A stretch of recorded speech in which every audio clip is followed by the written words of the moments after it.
Bonjour mes amis, j'espère que vous allez bien. La Torah, elle va donner une importance primordiale, non seulement à faire la mitzvah, mais de la manière comment est-ce qu'on va faire la mitzvah. Je m'explique. Faire des bonnes actions, c'est très très bien. Mais maintenant, comment est-ce qu'on va faire la bonne action? Est-ce qu'on va la faire avec le sourire? Est-ce qu'on va le faire avec joie? Est-ce qu'on va la faire parce qu'on aime la faire?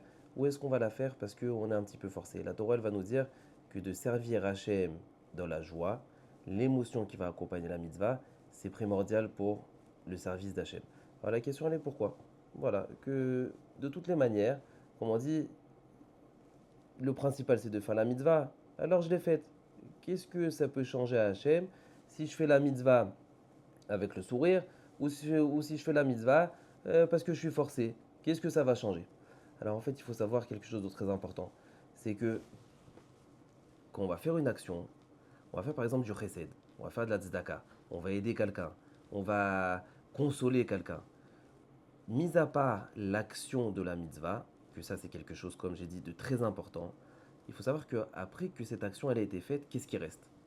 Voilà, ça y est, j'ai fait ma mitzvah, j'ai fait l'action de la mitzvah, tout le monde est content, j'ai fait ce qu'on m'a demandé. Qu'est-ce qui va rester? L'action elle est finie, il ne reste plus d'action. Qu'est-ce qui va rester? Il va rester l'émotion qui a après l'action. Avec quelle émotion j'ai fait cette mitzvah? Si j'ai fait cette mitzvah, ou j'ai consolé cette personne, ou j'ai aidé cette personne avec le sourire parce que ça m'a fait plaisir, c'est ce qui va rester après l'action. Les émotions que j'ai mis dans cette action, ils vont rester même après que l'action elle est finie.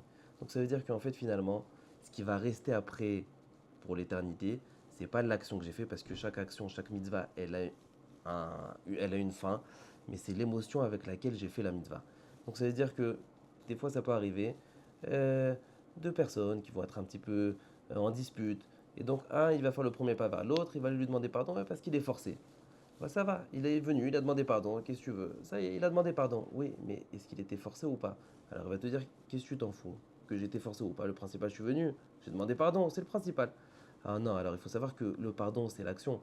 Mais d'un autre côté, avec quelle émotion il va venir demander ce pardon? Si c'est un pardon qui est sincère, et ben alors, même après ce pardon, ça va être ressenti que le pardon, il était sincère, et ça va avoir un impact pour le futur. Que tout le monde va savoir que c'était un pardon sincère, et on peut passer à autre chose. Donc la Torah, elle veut nous apprendre pas seulement l'action, l'émotion avec laquelle on va faire l'action, c'est ça qui va fixer pour le futur.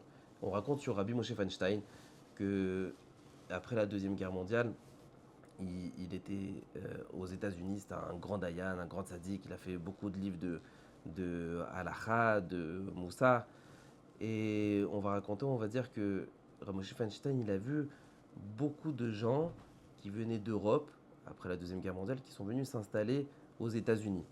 Et à cette époque, aux États-Unis, c'était une belle époque au niveau matériel. Il y avait les moyens, il y avait de l'argent. Les Juifs, euh, ils ont réussi à s'intégrer aux États-Unis pour leur parnassa. Mais d'un autre côté, niveau spirituel, c'était pas facile. Pourquoi? Parce que celui qui voulait s'intégrer aux États-Unis, il était obligé de travailler. Et qui dit travail même le Shabbat. Donc c'est pas toutes les familles qui arrivaient à surmonter cette épreuve de ne pas travailler pendant Shabbat. Ramoshe Weinstein, qui voyait toutes ces familles qui défilaient devant lui, il va témoigner, il va dire que il a vu beaucoup de familles qui ont continué à garder Shabbat, qui ont continué même que c'était compliqué, à surmonter ces épreuves, à faire le Shabbat, même que c'était dur. Mais Ramoshe Weinstein, il va dire c'est bizarre, parce que ça c'était que pour la première génération. Ceux qui sont venus d'Europe, et bah alors, ils ont fait Shabbat. Donc il y avait une partie que c'était que eux qui ont réussi à garder Shabbat, mais leurs enfants, ils, ils se sont malheureusement assimilés. Mais par contre, il y avait des familles que non seulement que eux aient gardé Shabbat, mais même leurs enfants, ils ont continué à garder Shabbat. Et Ramosh Feinstein, il s'est interrogé pourquoi il y a des familles que leurs enfants, ils ont lâché Shabbat, et il y a des familles que leurs enfants, ils continuent à faire Shabbat. C'est quoi la différence entre les deux? Alors, Ramosh Feinstein, il va dire que finalement, ce qu'il a vu, c'est que les familles qui respectaient le Shabbat, mais pas seulement ils respectaient le Shabbat, ils respectaient le Shabbat avec joie. Sachant que, voilà, en respectant Shabbat, eh ben, on va devoir gagner moins d'argent, c'est possible qu'on va être renvoyé du travail. On va continuer à garder Shabbat avec joie. Ils vont rentrer chez eux à la maison le soir et ils vont dire à leurs enfants, vous savez, voilà, c'était une épreuve dure. C'était où je garde Shabbat, ou je garde mon boulot. et j'ai préféré garder Shabbat. Mais je suis content, Hachem il va nous aider. Donc ils ont fait cette mitzvah, mais avec l'émotion qu'elle a avec. La joie, la simcha, l'émotion dans Hachem, que Hachem ne va pas nous laisser tomber. Donc eux, ce qui reste chez les enfants, c'est pas l'action, c'est les émotions avec lesquelles on fait la mitzvah. Donc ces enfants-là, ils ont vu le goût du Shabbat. Ils ont vu le goût de la mitzvah. C'est pour ça qu'eux aussi, ils ont gardé Shabbat. Malheureusement, ceux qui n'ont pas réussi à inculquer ça à leurs enfants, c'est ceux qui faisaient Shabbat. Mais d'un autre côté, il n'y avait pas l'émotion avec. Ils étaient forcés, voilà, encore à cause du Shabbat, j'ai perdu mon travail. Qu'est-ce qui va rester chez les enfants? Il ne va pas rester l'action du Shabbat, il va rester seulement l'émotion du ah, qu'est-ce que je vais faire maintenant, je suis perdu.